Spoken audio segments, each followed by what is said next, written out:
program Balahdan, the show that brings the other side of Arab American to your living room. Speaking of other side of Arab American, we know the story of Arab American living in the state here has been overtold, oversimplified, and overdone. Now, I want to talk about the Arab American who came here and lived and seeked out their American dream and then decided maybe not, and then went back to try to look for the other dream back home. We have here Tareq Ibrahim. He is one of the long-time friends, and also he was living in this state here for a long time, and he decided to go back to Egypt and try another dream. Welcome to Balahdan, Tareq.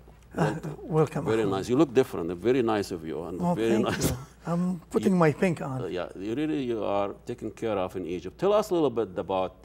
You lived here for a while. Your family, you were very successful. You tried everything, business and teaching and all that. And he said, well, maybe I should really give another chance back in Egypt. Tell us a little bit how the decision were made and how is this far going in Egypt. Well, basically, when I came to United States, my original plan was I'm going to come here, I'm going to spend 5 years, I'm going to learn as much as I can, the language, the culture, just looking and look around myself and learn. And then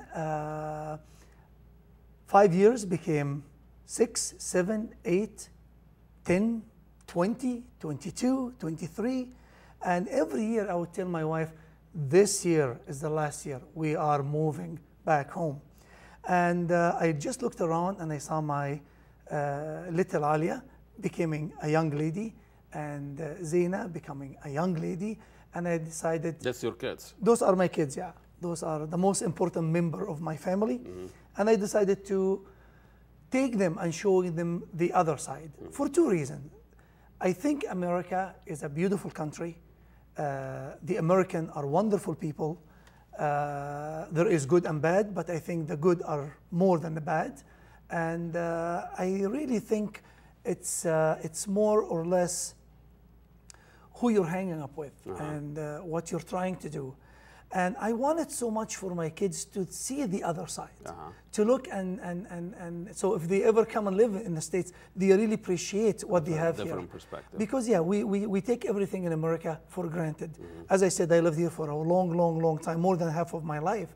And suddenly you start get irritated by nonsense because you forget what's on the other side. I see. So, I mean, so your decision to go back to Egypt was driven by a family and kids and reason. And how about you personally? You said you were coming here in mind that you're going to live and learn the language. You got that part. How about the culture? What did you learn? What did you take with you when you went back to Egypt? I took with you know, when I came to America, I learned to listen.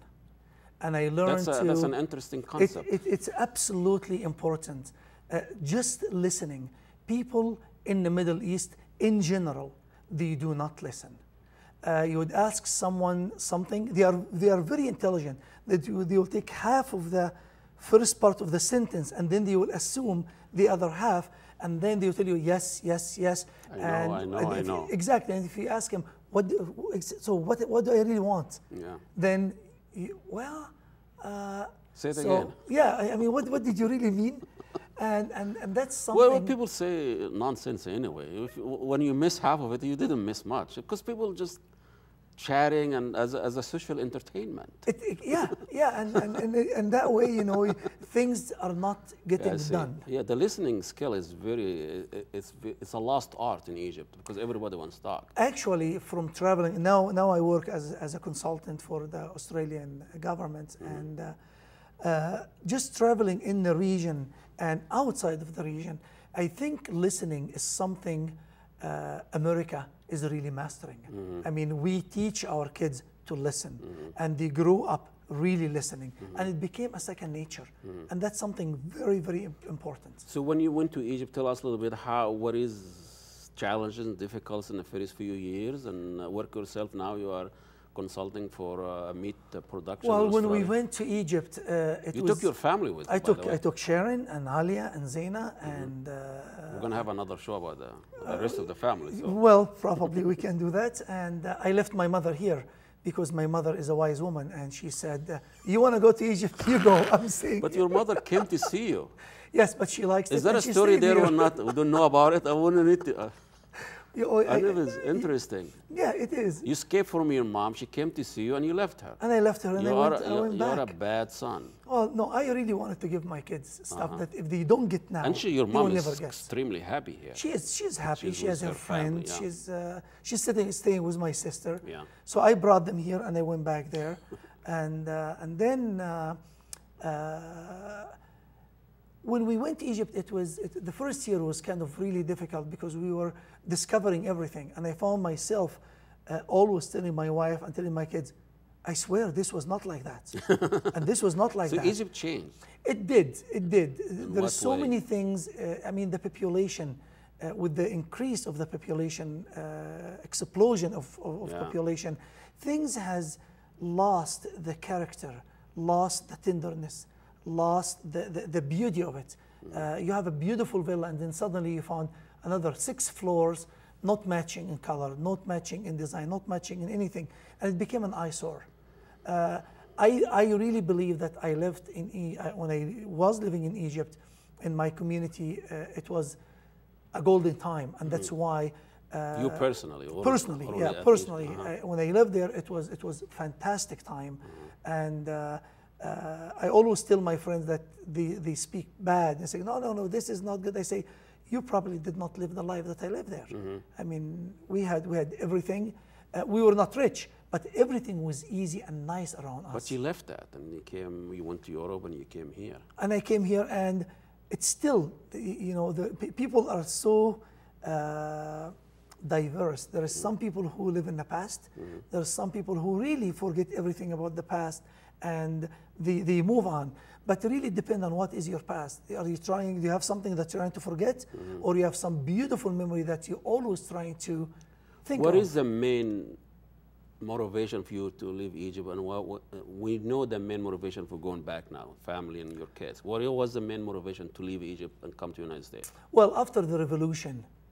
The Nasser revolution? Nasser revolution. We only have one revolution. Yeah, it was. We're very simple, very efficient. I was always reading that we are the best, and we are the only. Did you hear any our son otherwise? is the best son in the world.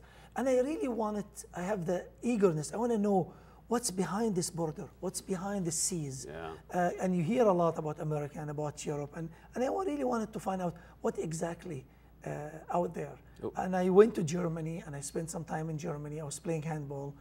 And once I went to Germany, there are so many things start to look a little bit different. I do not deny that Egypt as Egypt, it's a great country.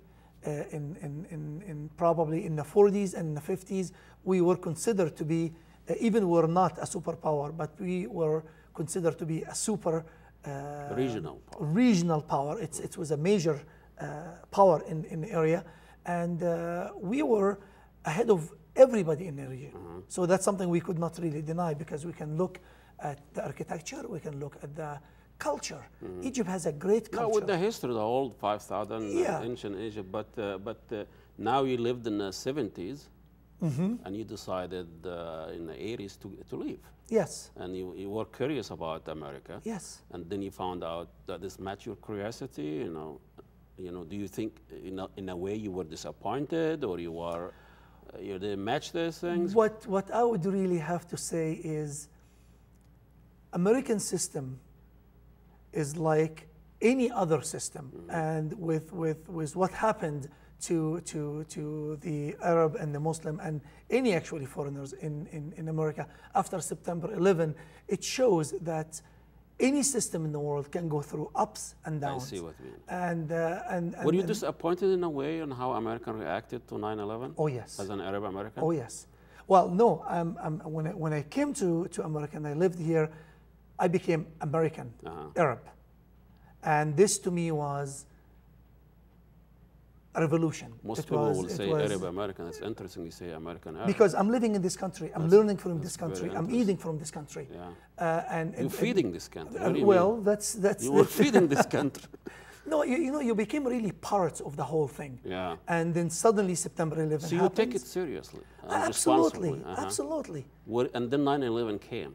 Then suddenly, the closest people to me, American, at the time I did not really view those people as American. I view those people as us because we're all American. Your neighbor, co-workers, friends. Yeah, and I mean, I know these people for 10 years working together, and suddenly they were cautious.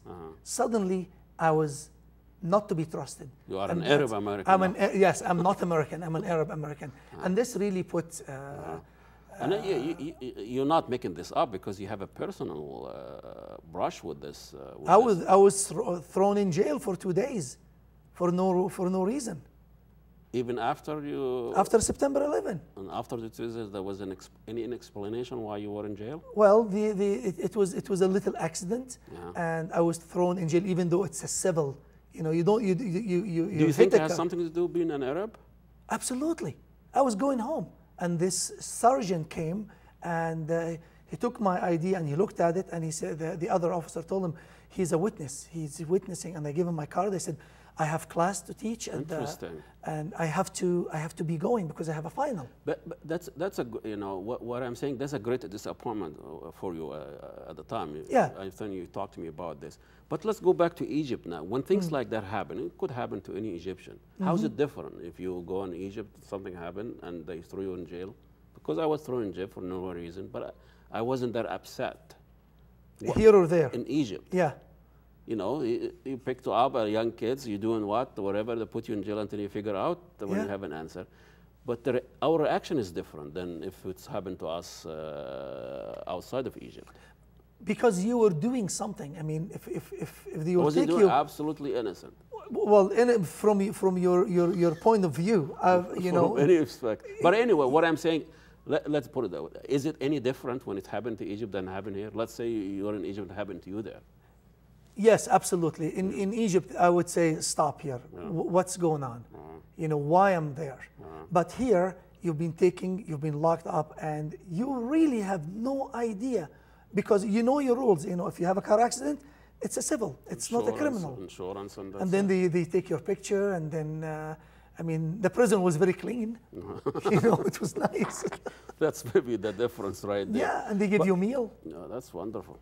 No, probably not as good as the one you make. But let's talk about, you know, now you work yourself in Egypt, the kids go to school, you look for a job. First year was ups and downs, then you found a job that you like? Yes, the first year it was hazy.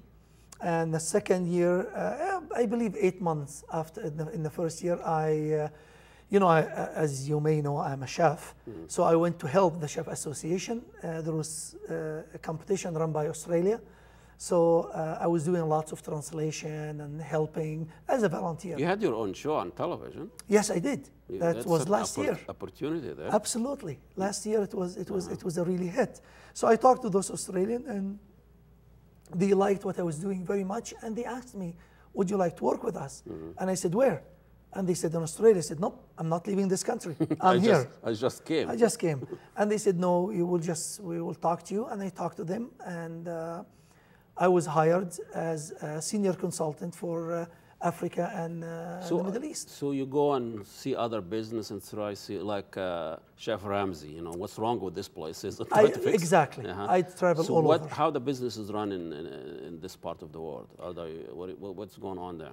Well, it's a business, modern business, globalization. I mean, all the business that I really deal with, it's an American companies like the Marriott, the Sheraton, the Hilton, lots of Asian companies. But so you deal with the locals, the natives. Do they work the same way here, or does the system affect the culture, or the other way around? It's really the other way around. Culture affect the system. Yes, yes, and then you have to keep changing the system to find out what really makes these people tick. Because you can't change the culture. You can't change the people. So you have to find what really makes them tick.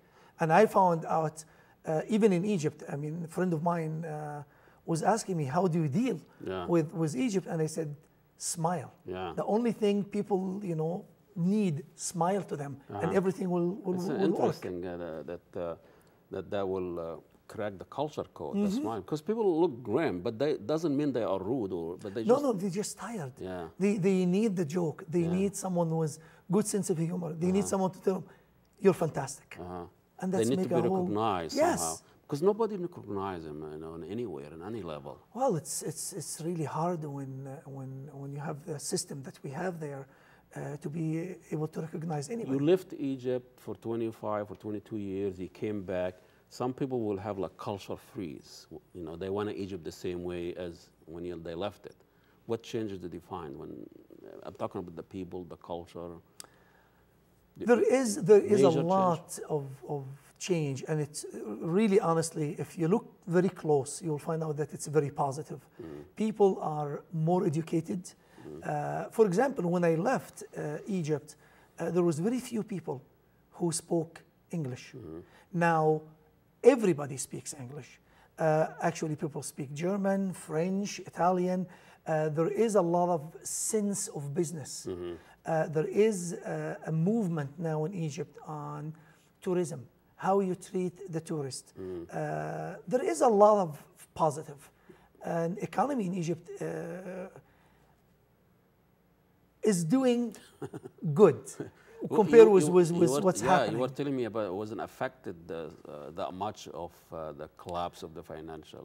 It's mostly the real estate business, because real estate in Egypt is cash. You want to buy something, you pay for it. So when the market crash, I own my apartment, I own my car, so it's not gonna really affect me. It wasn't really part of the international stock market, whatever. But how about when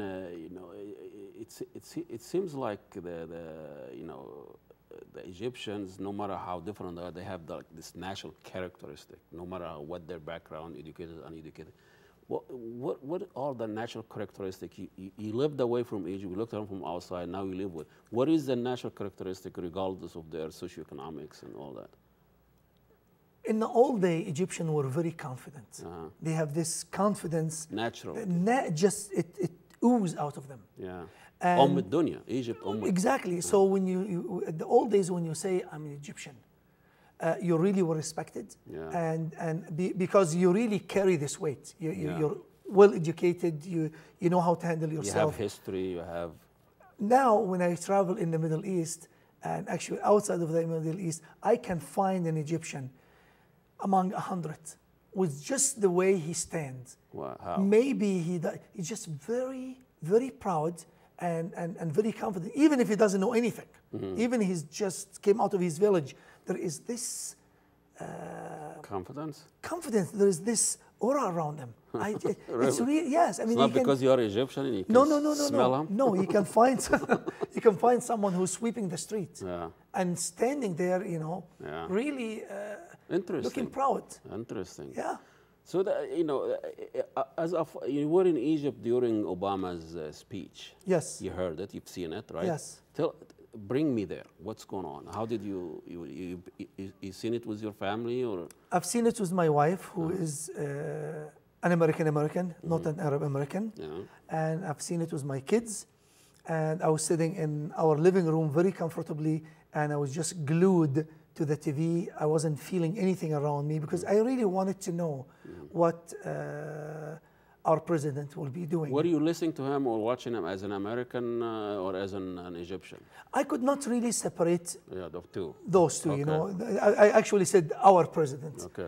And I was standing there and listening to the guy, and most of the time you try to observe what he's saying. Yeah. And I was just dry sponge. I was just getting everything he was saying. And I found myself frowning in more than one occasion. But overall, his speech was wonderful. And he brought hope to the entire region. And if he can deliver only 25% of his speech, he will change America forever. You went and seen friends and people on the streets. What was the reaction there in the streets? And the educated one They have the couple of frowns as exactly I had. Well, tell me, when did you frown? What was the issue? I frowned when he started by talking about Israel and just stating immediately that Israel is our alliance, and basically the Palestinian has to change their ways. It's nice that he was saying that, but again, he was putting this big block right in the middle of the river. So we have to go around this. I see. It's not interesting image here. Yeah, it's just a block there, so you have to go around it. Maybe we're gonna meet at the end. But it was very interesting. Here is a guy coming to look for change and hope and new beginning and message to Muslim world, and he's asking the victim to stop violence. The Palestinians stop violence, but he never asked the Israelis to stop violence. That was my biggest frown, because what I really think is they read the reports that it comes to them, and some other people write these reports. The other thing that really made me frown and made me quite angry, when he started talking about the Coptic Egyptian, which they are Egyptian, and I even hate to say the word Coptic, because Coptic in old Egyptian language mean Egyptian. So I am a Coptic Muslim, and somebody else is a Christian Coptic. So we're all Coptic, we're all Egyptian. And he started talking about discrimination and human rights. It's like the Christian in Egypt are not being treated fairly, which is not true at all. I have the city that I live in, there is 25% of them Christian, and they are friends. Christian Egyptian. And we laugh, and I always ask them in front of my wife and say, have you really been suffering out of discrimination? And they say, come on, people are trying to get some money. This is our land as yours, and we are one thing. And historically, they're always there. It's absolutely. National. It was a Christian country. Yeah. And do the Muslims give that special relationship because the Coptic was originally there before I mean, there is a very special, as opposed to here, you come, you're new or here first, whatever, but there they were first. No, actually, the Coptic has received the Muslim. Yeah. And every Muslim in Egypt in particular, if you look in his roots, he's Christian. Yeah. Because they were there before us. Gotta be. I mean, and if you really read history, you're going to find out that Egypt was conquered with about 300 soldiers. So there was not this infusion of Arab into the Egyptian culture. So now you came back after 4 or 5 years. 4 years. 4 years. You see any changes here? The bridge that went down is up. Yeah, that's new. That's nice new. There is so many bridges here, like Arab leader. They don't change until they collapse. Don't vote for them. Well, this was basically the first, and I think everyone is allowed to. Yeah, it's almost by your house. Yeah, I go over this bridge. You most likely basically would have been 3-4 times a day. So Egypt was good for you, saved you from that bridge. Probably yes. Anything changes you see? You haven't spent that many days anyway, but in general, I really see the beautiful Minnesotan smile. You're walking the street, you see someone, hello, hi, and it's really beautiful. The green and all that. Yeah, and green. Well, I got my hay fever again very quickly, but again, it's beautiful. No, we really missed you. We wish you well, and I think what strike me when I go back and forth, and you just don't know. Sometimes you're not fully accepted here, and you're not fully accepted there in Egypt. Do you feel that people look at you as you're a little bit different? Absolutely, because you've seen the two sides. Yeah. You're taking the good from here, and you're taking the good from here, and you're building one thing. Over there, they have only hanging on what they know is the best, and here they also having the part that they think but they did not put those together. But that created a frustration for us, because you always try to fix things or look at different, and actually, you're not on the same page. But you're on a higher page, so it should not really frustrate us. It should always make us able to reach and to help, and instead of being angry, because we know both sides. So when people know you were living in the United States for a long time, how do they look at it? They change anything? Oh, they love me. They really do. They don't blame you? No, absolutely. The people there are just happy to they wanted to know, is America is really as we see it in the movies? Yeah. You know, cars chasing each other, and you go to get a pack of cigarette and someone will shoot you, or it's all Chicago this nice style. green, and you know, it's the same thing. It's like when I came to America and people was asking me, do you go to school in a camel? Yeah. It's the same thing. Do you? Well, I did. Well, thank you so much for coming. It's a very pleasure for coming. Thank you. Welcome again, Tareq Ibrahim, just visiting us.